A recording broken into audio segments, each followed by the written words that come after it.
I funded my toxic parents for 6 years until they chose a golf tournament over my medical crisis, so I cut them off completely to protect my true family. I am Jennifer Walsh, 29 years old. 3 weeks ago, I lost a baby I desperately wanted while my parents chose my brother's golf game over their grandchildren. The bleeding started at 2 a.m.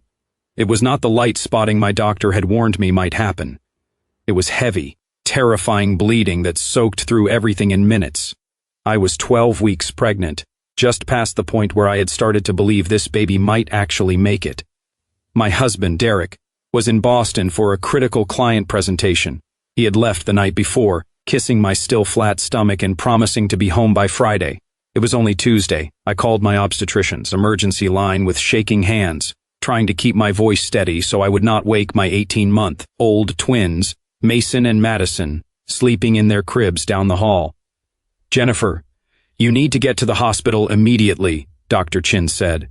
Her voice was calm but urgent. This level of bleeding at 12 weeks requires immediate intervention. "Can someone drive you?" "My husband is out of town. I will call my parents. Make it fast. And if the bleeding increases at all, call 911. Do not wait." I hung up and dialed my mother. It rang 6 times before she answered, her voice thick with sleep. "Jennifer, it is 2 in the morning. What is wrong?" "Mom, I am bleeding badly. I am pregnant, was pregnant, and I need to get to the hospital. Can you come watch the twins?" There was a pause. A long pause where I could hear my father asking what was going on. "Bleeding. Are you sure it is serious? You know how you tend to catastrophize medical things." "My hand is literally covered in blood. Mom, I am losing the baby. I need emergency surgery. Please, I need you to come stay with Mason and Madison. They are asleep. You just need to be here when they wake up." "Jennifer, your father and I are in Palm Springs. We are at your brother's golf tournament. Tyler is competing for a $50,000 prize. We cannot just leave." I felt the room tilt. "You are 3 hours away." "We have been planning this trip for months. Tyler qualified for this tournament. It is a huge deal for him." "Mom, I am having a miscarriage. I need emergency surgery." "Are you absolutely sure? Sometimes pregnancy bleeding is normal. Remember when you thought you had appendicitis and it was just gas?" I looked down at my blood-soaked pajamas, at the puddle forming on the bathroom floor. "This is not gas, Mom." My father's voice came on the line. "Honey, we paid $2,000 for this tournament weekend. The hotel, the tickets, everything. Can you not call Derek's parents?" "Derek's parents are in Florida. It would take them 8 hours to fly here." "Well, surely you have friends or can hire a babysitter. This is exactly why people have backup plans. I did not plan to have a miscarriage at 2 a.m. "You are always so dramatic about everything," Mom said, taking the phone back. "I am sure it is not as bad as you think. Just lie down with your feet elevated. If it is still bad in the morning, go to urgent care." The bleeding was getting heavier. I could feel it. "I cannot wait until morning. I could bleed out." "Jennifer, do not be ridiculous. You are not going to bleed out from a miscarriage. Women have them all the time." She sighed deeply. "Fine, we will try to leave early tomorrow, but your father already paid for tomorrow's tournament breakfast, and Tyler's tea time is at 8 a.m. We can probably leave by noon." "Noon? Mom, it is Tuesday morning. I need help now. And we are 3 hours away at your brother's important event. You need to be more understanding. The world does not revolve around you." Something inside me cracked. Not my heart. That would come later, something sharper, clear. "You are right," I said quietly. "It does not revolve around me. It never has." I hung up. The bleeding intensified. 2 WMICs arrived in 8 minutes. 2 women, both probably in their 30s, calm and efficient. "How far along?" the first one asked as she helped me onto the gurney. 12 weeks. Heavy bleeding for about 20 minutes now." "Any cramping?" "Yes, getting worse." "We are going to get you to County General. They have an excellent obstetrician emergency team." She looked around my bedroom. "Is anyone here with you?" "I have twins, 18 months old. They are asleep in the nursery." "Is someone coming to watch them?" I felt the tears start. "No, my husband is in Boston. My parents are in Palm Springs and will not leave my brother's golf tournament." The second paramedic's face hardened. "They will not leave a golf tournament for their daughter's medical emergency?" "Apparently not. Do you have anyone else we can call?" I thought frantically. My best friend Emma was in Japan for work. Derek's brother lived in Seattle. My neighbor, Mrs. Patterson, was 78 and could not handle twin toddlers. Then I remembered the card Derek's mom had given me 6 months ago. Emergency Child Care Solutions when crisis strikes were there. There is a service, I said. Emergency Child Care. I have the number in my phone. The first paramedic helped me dial while the second one started, and fifth, a woman answered on the second ring. Emergency Child Care Solutions, this is Patricia. I need help. My voice broke. I am being transported to the hospital, miscarriage. I have 18-month-old twins sleeping in their cribs. I need someone here before they wake up, someone who knows what they are doing. Where are you located? I gave her my address. We can have 2 specialists there in 25 minutes. Twins require 2 caregivers for optimal safety. Our emergency rate is $60 per hour per caregiver with a 6-hour minimum. Fine, whatever, please just get here. Jennifer, I need you to breathe. We are sending Rosa and Michelle. They are both pediatric nurses with twin experience. They will take care of your babies like they are their own. You focus on yourself right now. Thank you, I whispered. Thank you so much. As they loaded me into the ambulance, I did something I had been doing every month for 6 years, something I had kept secret because I thought it made me a good daughter. I opened my banking app with trembling, blood-stained fingers. There was the automatic transfer I had set up when I was 23 years old and got my first real job out of college. $3,200 transferred on the 15th of every month to my parents' account. It started when Dad's business had a temporary setback. When Mom mentioned they might lose the house, when my brother was still in college and needed help with tuition just for a few months, Dad had said, just until things stabilize. 6 years later, Dad's business had stabilized enough for golf tournaments and Palm Springs weekends. Mom had stabilized enough for spa days and shopping trips. Tyler had graduated and gotten a 6-figure job, but somehow never helped with their bills. And I kept sending money because no one ever told me to stop, because I thought that is what good daughters did. A month, 12 months, a year, 6 years, $230,400. Nearly $250,000 to parents who could not drive 3 hours to help me during a miscarriage. I canceled the automatic transfer. Then I set up a new one. Same amount, $3,200 per month, to a college fund for Mason and Madison. The paramedic squeezed my hand. You are doing great. Stay with us. But I was not thinking about the blood or the pain or the baby I was losing. I was thinking about how my parents had chosen golf over their grandchildren, how they called me dramatic while I bled out, how I had paid for that golf tournament with money they never earned. If you are genuinely enjoying this story, could you take a moment to hit that like button? It really helps me continue creating these stories. The emergency room was chaos and urgency. Dr. Chin met me there, already in scrubs. Jennifer, we need to do an emergency D&C. You are hemorrhaging. We need to stop the bleeding before you go into shock. The baby. Her face was gentle. I am so sorry. There is no heartbeat. Your body is trying to miscarry, but tissue is retained. That is causing the hemorrhage. I had known deep down. I had known when the bleeding started, but hearing it made it real.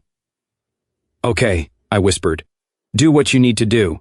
We will put you under general anesthesia. The procedure takes about 20 minutes. You will wake up in recovery. My twins, I need to call. We will make sure you have a phone as soon as you are awake, but right now we need to move fast. As they wheeled me toward the OR, my phone rang. Derek.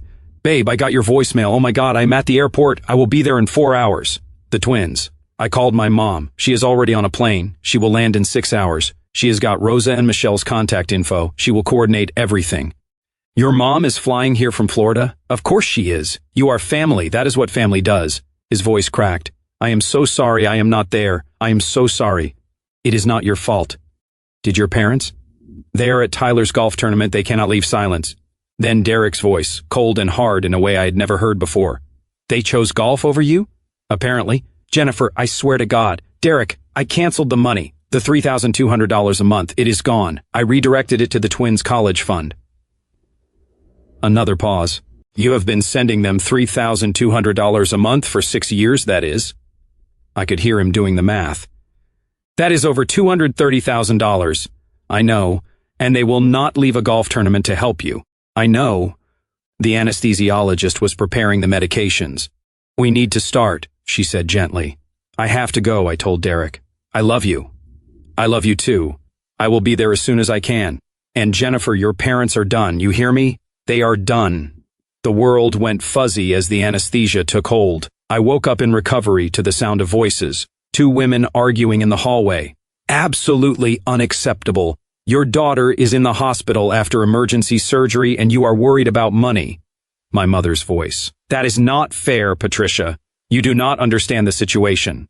I understand perfectly. Jennifer called you at 2 a.m. hemorrhaging from a miscarriage and you chose a golf tournament. We were 3 hours away. What were we supposed to do? Drive immediately, like I did from Florida, like any decent parent would do. I tried to sit up. A nurse was there instantly. Easy, you are still woozy from anesthesia.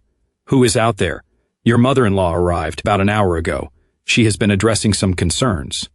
Patricia Walsh, Derek's mother, was a force of nature. She had been a labor and delivery nurse for 30 years before retiring. She did not tolerate nonsense, and apparently she did not tolerate my mother. You do not get to judge us, Mom was saying. We have been good parents. We have sacrificed everything for our children. Really? Because from where I am standing, your daughter has been sacrificing for you. Want to know how I know? Patricia, do not. Jennifer's bank records were pulled for the emergency child care service. Standard procedure for establishing payment. You know what they found? Monthly transfers of $3,200 to your account for 6 years. That is $230,400. Silence. Your daughter, the one currently recovering from emergency surgery to save her life, has been funding your lifestyle for 6 years, and when she needed you most, you could not interrupt a golf game. That money was... We thought it was. You thought it was what? A gift from the money fairy? You knew exactly where it came from. You just did not care. My father's voice now. We are here now, are we not? We drove straight from Palm Springs. You are 12 hours late. Your daughter went through surgery alone. Your grandchildren woke up to strangers because you would not leave a golf course. The child care service took care of it. A child care service Jennifer had to hire from an ambulance while bleeding out because their own grandparents could not be bothered. The nurse helping me was trying not to smile. Your mother-in-law is something else. She is amazing, I whispered. She has been here since she landed. Would not leave your side. Coordinated with the child care team. Called your husband every hour with updates. Handled all the insurance paperwork. The nurse adjusted my eye-fifth. She also banned your parents from your room until you are ready to see them. She can do that? She is listed as your medical advocate while Derek is in transit. She absolutely can do that. I heard footsteps. Patricia appeared in the doorway, her silver hair slightly disheveled, her eyes fierce. You are awake. Her face softened immediately. She came to my bedside and took my hand. How are you feeling, sweetheart? Like I lost a baby. I know, I am so sorry. She brushed hair from my forehead. The procedure went well, no complications. You will need to rest for a few days, but physically you will heal. The twins, Rosa and Michelle, are with them at your house. They are fed, changed, and playing. I have been video calling every hour. Mason keeps asking for Mama, but they are okay. Derek will be here in 90 minutes. He will go straight home to relieve the caregivers. You flew here from Florida. Of course I did. You are my daughter-in-law. More than that, you are family. She smiled. Plus, I have been looking for an excuse to tell your parents exactly what I think of them for years. Derek would not let me, but after this, all bets are off. I heard some of that. Good, they needed to hear it. She sat in the chair beside my bed. Jennifer, I need to tell you something. When Derek called me, he told me about the money, the $230,400 you have been sending your parents. I looked away. I know it was stupid. It was not stupid. You were generous, too generous, but it showed me who you are. You are someone who gives everything to the people you love. She squeezed my hand. But sweetheart, you have been giving to people who do not deserve it, who do not value it, who take and never give back. They are my parents. They are users. And I say that as someone who raised a son to value family above everything, but family is supposed to be reciprocal. You give, they give. You show up, they show up. That is not what is happening here. The door opened. Derek burst in, still in his suit from the presentation, his face drawn and pale. Jen! He crossed to me in 3 strides, wrapping his arms around me carefully. Oh God, I am so sorry. I am so sorry I was not here. You are here now. He pulled back, touching my face like he needed to confirm I was real. Mom filled me in. The surgery went well. You are okay physically. The baby, I know. His eyes filled with tears. I know. We will grieve together, but right now I am just grateful you are alive. Patricia stood. I will give you two some privacy. Derek, I'm going to your house to relieve Rosa and Michelle. You stay here as long as Jennifer needs. Mom, Derek caught her hand. Thank you for everything. That is what mothers do, honey. They show up. She looked pointedly at the door where my parents were presumably still waiting. Real mothers, anyway. After she left, Derek sat on the edge of the hospital bed, holding both my hands. I talked to your parents in the hallway, he said, before my mom got there. What did they say? Your dad asked if you were okay. Your mom asked if the hospital would let them visit despite the misunderstanding with Patricia. He took a deep breath. Then your dad asked if you had canceled the monthly payment on purpose, or if it was a banking error. I closed my eyes. Of course he did. Jennifer, I lost it. I told him that his daughter almost bled to death and his first concern was money, that you had been funding their lifestyle for 6 years while struggling as a young mother with twins, that they did not deserve a dime of your money or a second of your time. What did he say? That I was being disrespectful, that they had raised you and deserved support in their retirement, that the money was just helping family and they had assumed it was a gift they never acknowledged or thanked me for. Exactly. Derek's voice was shaking. Then your mom said something that made me want to throw them both out of the hospital. What? She said Jennifer has always been overly emotional about these things. She will understand once she calms down. We are still her parents. I felt something inside me go very still, very calm. Derek, I need you to do something for me. Anything. I need you to tell them they can leave, that I do not want to see them, that when I am ready to talk, I will reach out, but right now they need to go. Are you sure? I have never been more sure of anything in my life. He kissed my forehead. Consider it done. I heard Derek's voice in the hallway, firm, final. You need to leave. Jennifer does not want to see you right now. My mother, that is ridiculous. We are her parents. We have a right. You have no rights here. You gave those up when you chose golf over your daughter's medical emergency. Derek, you are overreacting. Your mother has poisoned you against us. My mother told me the truth, something you have apparently never done. My father. Now listen here, young man. No, you listen. Jennifer almost died today. She lost a baby she desperately wanted. She needed you and you were not there. You have been taking her money for 6 years and giving nothing back. That ends now. That money was a gift you never thanked her for, a gift you treated like an entitlement, a gift that is now going to your grandchildren's college fund instead. Silence. Then my mother's voice cold. She is going to regret this. Family is forever. She cannot just cut us out. Watch her, Derek said. Now leave before I have security escort you out. I heard footsteps retreating. Then Derek was back, his face flushed with anger. They are gone. Thank you. Jen, I need to say something. I knew you were sending the money. Not how much, but I knew. And I should have questioned it. I should have asked why. I should have protected you from them. You did not know. I should have. I should have seen the pattern, the way they always called you dramatic, the way they dismissed your needs, the way they used you. Derek, I am serious. I am your husband. I am supposed to protect you from people who hurt you, even if those people are your parents, especially if those people are your parents. I pulled him down to me. You are protecting me now. That is what matters. We held each other while I cried, not just for the baby I had lost, but for the parents who had shown me exactly who they were. For the daughter I had been, always trying to earn love that should have been free. 3 days later, I was home. Patricia had stayed, sleeping in our guest room, helping with the twins, cooking meals, managing the recovery process like the nurse she had been for 3 decades. Mason and Madison did not understand why Mama was sad and had to rest, but they understood that Grandma Patricia was there, and she gave the best hugs and made the best pancakes. Derek had taken a week off work. The client presentation had gone so well they had landed the account, but Derek had made it clear. Family came first, boys. My parents had called 17 times. I had answered none of them. On day 4, a letter arrived, handwritten from my mother. Jennifer, I do not understand why you are doing this. We are your parents. We love you. We have always been there for you. Your father and I are hurt and confused by your behavior. We drove 3 hours from Palm Springs as soon as we could. We came to the hospital we tried to visit, and Derek treated us like criminals.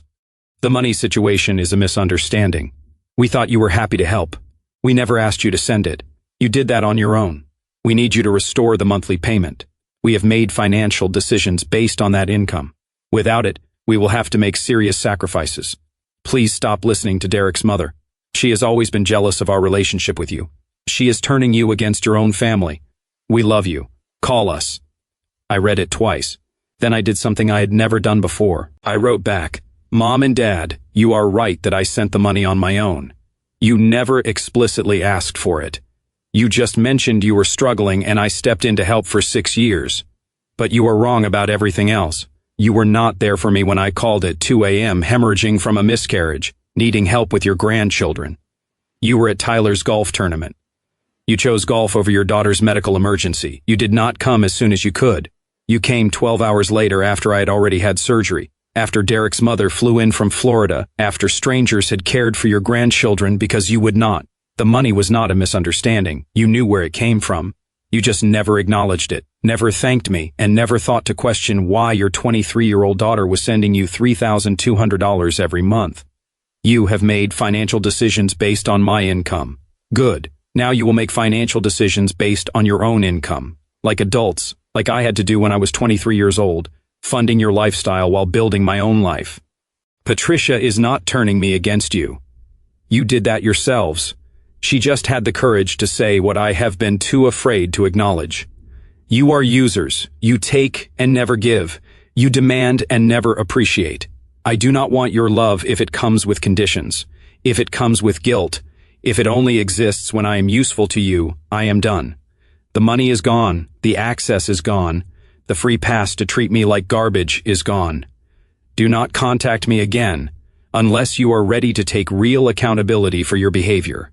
Not excuses, not justifications, real accountability. Jennifer. I mailed it before I could second-guess myself. Patricia found me in the kitchen afterwards, staring at nothing. You okay, sweetheart? I just told my parents to leave me alone unless they can actually apologize. She pulled me into a hug. I am proud of you. I feel like I should feel worse, like I should feel guilty or sad or something. Do you? I thought about it. Really thought about it. No, it is lighter. Like I have been carrying something heavy for years and I finally put it down. That is because you have been. You have been carrying their financial burden, their emotional burden, their expectations. You have been carrying the weight of trying to earn love that should have been given freely. She pulled back to look at me. Jennifer, you are allowed to put that down. You are allowed to say enough. What if they never change? What if I just lost my parents forever? Then you did not lose parents. You lost users. And honey, that is not a loss. That is freedom. 2 weeks later, my brother Tyler called. Jen, it is me. I had not heard from Tyler in months. He usually only called when he needed something or when Mom made him. Hey, Tyler. Mom told me what happened, the miscarriage, the hospital, the fight. He paused. I'm sorry about the baby. That is rough. Thanks. But Jen, you cannot cut off Mom and Dad like this. They are freaking out. Dad is talking about selling the house. Mom is crying all the time. They have to sell their house? Well, they are looking into it. The mortgage is $2,400 a month, and with the car payment and other expenses, they cannot cover it on Dad's pension and Mom's part-time income. So they need the $3,200 I was sending. I mean, yeah, they kind of built their budget around it. I laughed. Actually laughed. Tyler, they built their budget around money I was sending them starting when I was 23 years old. I have sent them $230,400 over 6 years. They never once thanked me or acknowledged where it came from. Silence. That much? I did not know you were sending them that kind of money. They did not tell you. Weird. They told me about every dime they spent on you. Your college tuition, your car, your graduation gift, your job interview suit. Jen, when I had a miscarriage and called them at 2 a.m., bleeding and scared, needing help with my twins, they said no. They were at your golf tournament. They could not leave because you were competing for a prize. I did not know that. Mom just said you had a medical thing, but you were being dramatic about it. A medical thing? Tyler, I had emergency surgery. Almost bled out. I lost a baby. My voice was rising. And our parents chose your golf game over my life. That is not, they came to the hospital later, right? 12 hours later, after Derek's mom flew in from Florida, after I had already had surgery, after strangers took care of their grandchildren because they would not. Long pause. Jen, I did not know. No one ever tells you the whole story, do they? You just get Mom's version where I am dramatic and unreasonable and causing problems. What do you want me to do? Nothing. This is not your problem to fix. But Tyler, if Mom and Dad need money, maybe you should help them. You make 6 figures. You live in a paid-off condo they bought you as a graduation gift. Maybe it is your turn to be the good child. I have expenses. So do I. I have 18-month-old twins. I just lost a baby. I am recovering from surgery, but somehow I managed to send Mom and Dad $3,200 a month for 6 years. I am sure you can figure something out. Jen, come on. I have to go. Mason is crying. Bye, Tyler. I hung up. Derek had been listening from the doorway. Tyler wants you to fix it. Tyler wants someone else to fix it, preferably me, because that has always been my role. He came over and wrapped his arms around me from behind. I am sorry your family is like this. I have a family, the twins, your mom. That is enough. 1 month after the miscarriage, my parents' lawyer sent a letter. They were suing me for financial abandonment and breach of oral contract. I called Derek's lawyer immediately. Marcus Levine was a sharp corporate attorney who had handled our house closing and wills. Jennifer, this is nonsense, Marcus said after reviewing the letter. There is no such thing as financial abandonment in this context, and they would have to prove an oral contract existed, which requires consideration, terms, and mutual agreement. Did you ever sign anything, agree to specific terms? No, I just started sending money when they said they needed help. They never asked me to stop. Then they have no case, but they are clearly trying to intimidate you into resuming payments. What do? We send a response. We outline the facts. You voluntarily provided financial assistance with no contractual obligation. You cease that assistance at your discretion. You owe them nothing legally or morally. He paused. Jennifer, if you want, we can go further. We can countersue for emotional distress based on their refusal to help during your medical emergency. Would that work? Probably not, but it would send a message that you are not backing down. Do it. Marcus drafted a response so comprehensive, so devastating in its documentation of my parents' behavior that their lawyer withdrew the suit within a week. But the letter accomplished something else. It laid out in legal language every terrible thing my parents had done, refused emergency assistance to their daughter during a life-threatening medical crisis, abandoned care responsibilities for their grandchildren, accepted $230,400 over 6 years without acknowledgement or gratitude, demanded continued payments despite their daughter's medical trauma and financial needs, attempted legal intimidation when free money stopped. My parents' lawyer had called Marcus personally. My clients did not tell me the full story. I would not have taken this case if I had known. Please convey my apologies to Miss Walsh. 3 months after the miscarriage, Derek and I went to therapy. We needed help processing the loss, the family betrayal, all of it. Our therapist, Dr. Reeves, listened to the whole story over 2 sessions.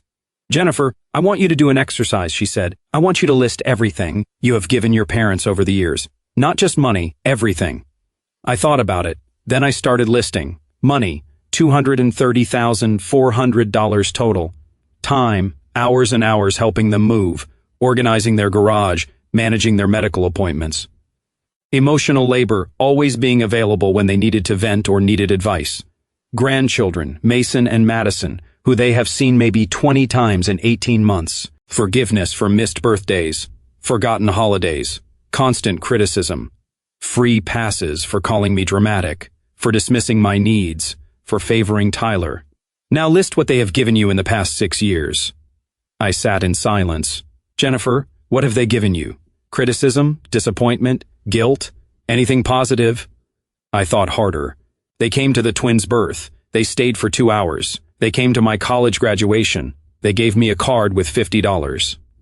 In 6 years during which you gave them nearly $250,000 and countless hours of labor and emotional support, they gave you $50 and brief appearances at major life events. Seeing it laid out like that broke something open in me. I have been in a one-way relationship with my parents my entire adult life. Yes, Dr. Reeves said gently, and probably before that too. You just did not have the perspective to see it. Why did I keep giving?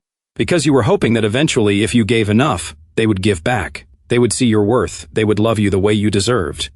She leaned forward. But Jennifer, some people are takers. They will take everything you offer and ask for more. They will never be satisfied because the problem is not how much you are giving. The problem is who they are. Derek took my hand. Your parents will likely never understand why you cut them off, Dr. Reeves continued. In their minds, they will always be the victims. You will always be the ungrateful daughter, and you need to make peace with that. How? By accepting that their opinion of you does not define your worth, by building a life with people who actually value you, by letting go of the fantasy of who you wish they were and accepting who they actually are. 6 months after the miscarriage, I got pregnant again. We did not tell anyone for weeks. We were terrified. Every twinge, every moment of discomfort sent me into a panic. But at 20 weeks, we had the anatomy scan. Healthy baby girl, strong heartbeat, everything perfect. Patricia cried when we told her, I am going to be a grandmother again, a real grandmother this time. You are already a real grandmother, Derek said. Mason and Madison love you. I know, but this one I will get to know from the beginning. She hugged me carefully. Jennifer, I am so happy for you both. We are not telling my parents, I said. I need you to know that when the baby comes, they will not know. They will not be invited to meet her. I understand, and I support you completely. At 32 weeks, I got an email from my mother, the first contact in 6 months. Jennifer, your cousin Amanda told me she saw you at the grocery store. She said you are pregnant. Very pregnant. I cannot believe you did not tell us we are going to be grandparents again, and we had to hear it from a cousin. This is cruel. Whatever you think we did wrong, we do not deserve this. We deserve to know our grandchildren. We will be at the hospital when you deliver. We have a right to meet our granddaughter. I did not respond. Instead, I called the hospital and put them on a no-access list. The staff assured me that without being on my approved visitor list, they would not even be told I was there. At 38 weeks, I went into labor. Patricia drove me to the hospital while Derek stayed with the twins. Elena Rose Walsh was born at 3:47 a.m., perfect, healthy, beautiful. Patricia was in the delivery room cutting the cord, crying happy tears. She is gorgeous, Patricia whispered. Absolutely perfect. My parents showed up at the hospital 6 hours later. I know because security called my room. Miss Walsh, there are 2 people here claiming to be your parents. They are demanding to see you and the baby. They are not on your approved list. Do not let them up. I do not want to see them. Understood. We will handle it. 20 minutes later, Patricia's phone rang. My mother's number. Do not answer it, I said. I am not, but Jennifer, they are going to escalate. He was right. Over the next 2 days in the hospital, my parents tried everything. They called the hospital repeatedly claiming an emergency. They showed up at visiting hours claiming they had permission. They called Derek's phone over and over. They sent Tyler to check on me. They had my aunt call saying it was cruel to keep grandparents away. We ignored all of it. When we came home, there were flowers on the doorstep. A card. Congratulations on our new granddaughter. We cannot wait to meet her. Love Grandma and Grandpa. Derek threw them in the trash. They do not get to do this, he said. They do not get to pretend everything is fine and claim a relationship with Elena that they have not earned. 1 year after Elena was born, on her first birthday, my parents sent a gift, a large box containing a silver baby brush and mirror set, expensive and engraved, to our precious granddaughter Elena, with love from Grandma and Grandpa. There was a note for me. Jennifer, we have given you space like you asked. It has been over a year. Surely that is enough time for you to calm down and see reason. We are sorry if we hurt you. We never meant to. We love you and we want to be part of our grandchildren's lives. Can we please start over? Mom and Dad. I read it 3 times, looking for real accountability, for understanding of what they had actually done wrong. All I found was, sorry if we hurt you, the classic non-apology, and the implication that I was the problem, the one who needed to calm down and see reason. I packed the gift back up and mailed it back with a note. Mom and Dad, sorry if we hurt you is not an apology, it is a dismissal. Real accountability would sound like, we are sorry we refused to help during your medical emergency. We were wrong to prioritize a golf tournament over your life. We were wrong to take your money for 6 years without acknowledgement. We understand why you set boundaries, and we respect them. Until you can offer real accountability, we have nothing to discuss. Do not send gifts for children you have not met and do not have a relationship with. Do not pretend everything is fine. Do not ask me to start over when you have not addressed what went wrong in the first place. If you ever want a real relationship with me or my children, it starts with honesty, with taking responsibility, with understanding that you damaged our relationship, and it is your job to repair it, not mine. Jennifer. I never heard back. 2 years after cutting off my parents, I ran into my mother at Target, the same store where I had bought Elena's first birthday outfit. She looked older, tired. She was pushing a cart with generic brands, a far cry from the name brand she used to insist on. Jennifer. She stopped. Her eyes went to Elena in my cart, now 2 years old, then to the twins, who were 4 and holding on to the cart sides. Mom, they are so big. I cannot believe how big they are. Kids grow, that is what they do. Elena looks like you did at that age. So I have heard. We stood there in awkward silence. Jennifer, can we talk, please? About what? About fixing this? About being a family again? We were never a family. Mom, we were a one-way relationship where I gave everything and you took it. That is not fair. It is completely fair. I gave you $230,400. I gave you time, energy, emotional labor. And when I needed you most, when I was bleeding, losing a baby, terrified and alone, you chose golf. She flinched. I have apologized for that.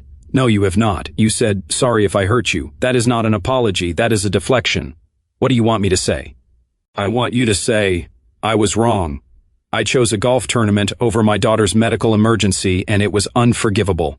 I took your money for 6 years and never once thanked you or acknowledged your sacrifice. I treated you like an ATM and a burden instead of a daughter. I was a bad mother, and I am sorry. She looked stunned. That is cruel. That is honest.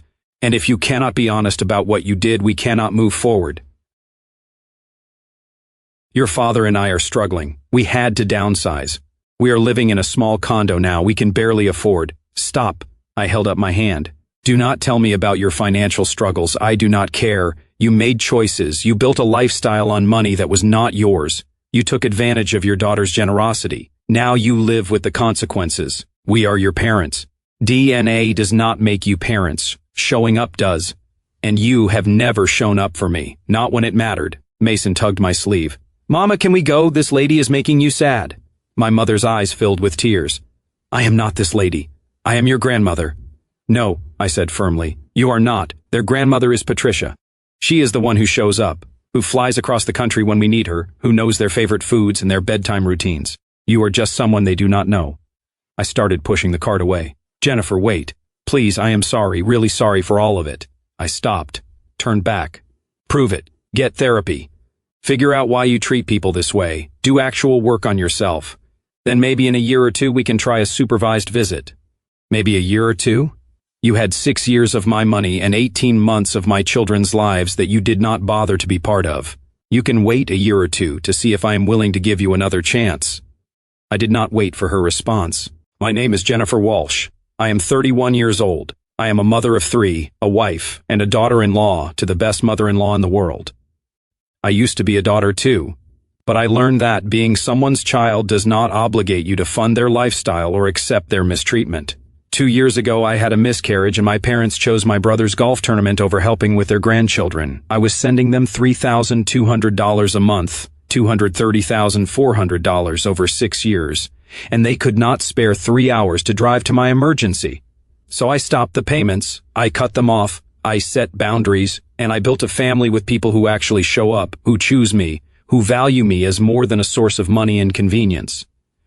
Derek's mother flew from Florida to be there during my surgery. She banned my parents from my hospital room. He told them exactly what they were, and she has been my children's real grandmother ever since. I have lost a lot. I lost a baby I wanted desperately.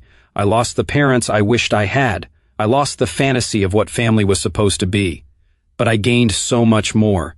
Peace, self-respect, a clear understanding of my worth. Children who will grow up knowing that love does not come with conditions. That family is who shows up. If there is anyone out there who has been the family at TM, who has been funding their own mistreatment, who has been told they are dramatic when they express legitimate needs, I want you to know something. You are not obligated to maintain relationships with people who only love what you provide. You are allowed to stop funding people who refuse to show up for you. You are allowed to protect yourself and your children from toxic people, even if those people are your parents. And if walking away means losing people who never really valued you in the first place, that is not loss. That is freedom. Drop a comment below and let me know where you are listening from. And if you have set boundaries with family members who treated you like an ATM, you are not alone. We are all out here building better lives, one boundary at a time.